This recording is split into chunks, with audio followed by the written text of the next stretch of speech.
జమ్మూ కాశ్మీర్లో ఉగ్రమూకల కోసం వేట కొనసాగుతుంది. సౌత్ కాశ్మీర్లోని పుల్వామా, అవంతిపురాలో మరో ఎన్కౌంటర్ జరుగుతుంది. ఈ ఎన్కౌంటర్లో ఒక జైషే ఉగ్రవాది హతమయ్యాడు. మరో ఉగ్రవాది కోసం సెర్చ్ ఆపరేషన్ కొనసాగిస్తున్నారు. నదీర్ గ్రామంలో జవాన్లకు ఉగ్రవాదులకు మధ్య ఎదురు కాల్పులు కొనసాగుతున్నాయి. మొన్న జరిగిన ఎదురు కాల్పుల్లో 3 లష్కర్-ఏ-తోయిబా ఉగ్రవాదులు హతమయ్యారు.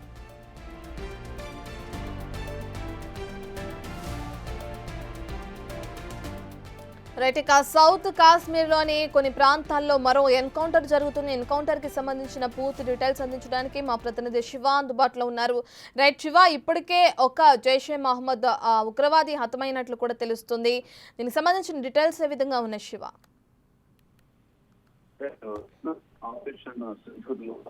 ఉగ్రవాదుల సంబంధించి మొత్తం జమ్మూ కాశ్మీర్ వ్యాప్తంగా కూడా అటవీ ప్రాంతాల్లో ఇటు కొండ ప్రాంతాల్లోనూ సెర్చ్ ఆపరేషన్ కొనసాగుతుంది. దానిలో భాగంగా నదీర్ గ్రామంలో వస్తువుల కోసం వేట కొనసాగుతున్న నేపథ్యంలో ఇటు జైషే మహమ్మద్ సంబంధించిన ఒక ఉగ్రవాది హతమైనట్టుగా తెలుస్తుంది. ఇటీవల మొన్న 3 లష్కర్-ఏ-తోయిబా ఉగ్రవాదులు హతమయ్యారు. ఏదైతే జమ్మూ కాశ్మీర్ లోని షోఫియా అడవుల్లో ఈ ఉగ్రవాదుల కోసం వేట కొనసాగిస్తున్న నేపథ్యంలో అక్కడ ఉగ్రవాదులు భారత భద్రతా బలగాలకు ఎదురైన నేపథ్యంలో వారిని పట్టుకునే క్రమంలో వారు కాల్పులు జరిపినప్పుడు ప్రతిగా భారత భద్రతా బలగాలు కూడా కాల్పులు జరిపాయి. కాల్పులో 3 ఉగ్రవాదులు హతమయ్యారు. వారి దగ్గర నుంచి భారీగా ఆయుధాలు స్వాధీనం చేసుకున్న పరిస్థితులు కనిపిస్తా ఉంది.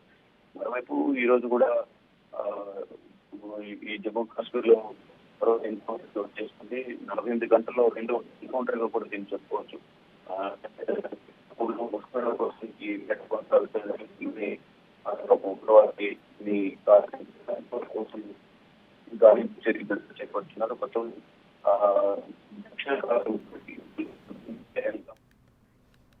Right, thank you Shiva.